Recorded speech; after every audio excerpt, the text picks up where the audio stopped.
At this place in history with the Vermont Historical Society, Steve Perkins joins me once again, and this place in history is a kind of presidential. Definitely a dual presidential history, as you can say. We're on the south end of Isle La Motte, here in beautiful Lake Champlain, on what was the estate of Lieutenant Governor Nelson Fisk.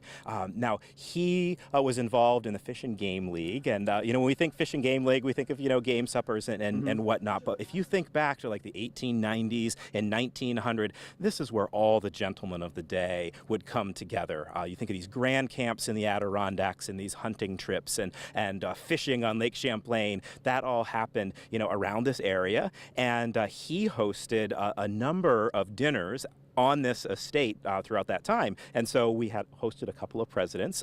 The sign that we are talking about today refers to Teddy Roosevelt, Theodore Roosevelt, who was vice president in 1901 and was the featured speaker at the game dinner. He was the featured speaker on Friday, September 6, 1901. And for people who are real wonks about history, they may know that President McKinley was shot in Buffalo on that date. And so Theodore Roosevelt was here, and he received news of the president being shot right here on this estate. And we have someone to continue that story. Absolutely. We have Linda Fitch, who is the current owner of this property, who's going to tell us a lot more. What happened after Teddy Roosevelt found out? He had come here that day on the Webb schooner, the Alfreda, and so they whisked him back on the boat.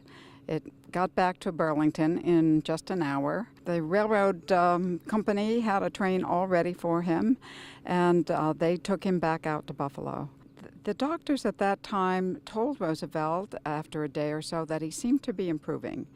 And they said, yes, Mr. Roosevelt, Mr. Vice President, you can go on to the Adirondacks where you had planned your family vacation.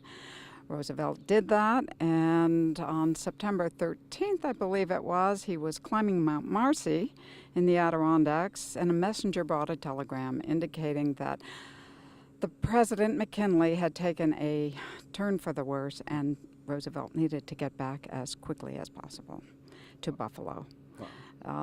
McKinley died, I believe, 2 a.m. on September 14th, while Roosevelt was making the trip back to Buffalo. And so he was sworn in on September 14th as the youngest president in United States history. So what do we see right now? We see part of the building that was here at the time? Yes. It was a very grand house originally. It was built in 1803 from stone from the adjacent quarry. The Fisk family lived here for 4 generations. What is the place now? Well, it's a private home, and but we're very much involved in preserving the rocks on Isle La Motte, which are part of the ancient fossil reef, 480 million years old. And so we do fundraisers in the form of concerts and art shows, and we serve tea on Sunday afternoon to the public, and all of that goes to support the Isle La Motte Preservation Trust. So it's private property, but we have a very strong mission. Teddy Roosevelt was the vice president at the time, but the president actually came here. He did. Everything gets overshadowed by this whole Teddy Roosevelt story, but in 1897, William McKinley, who was currently president, also visited this exact site for a game dinner as well. So, and what's kind of cool about this site is that it really was most accessible by water, and the remains of this huge stone jetty is still here, and so steamships would come up from Burlington with 600 people on board and drop off here, and they would feed them all on the lawn of this beautiful estate. Another beautiful place in history.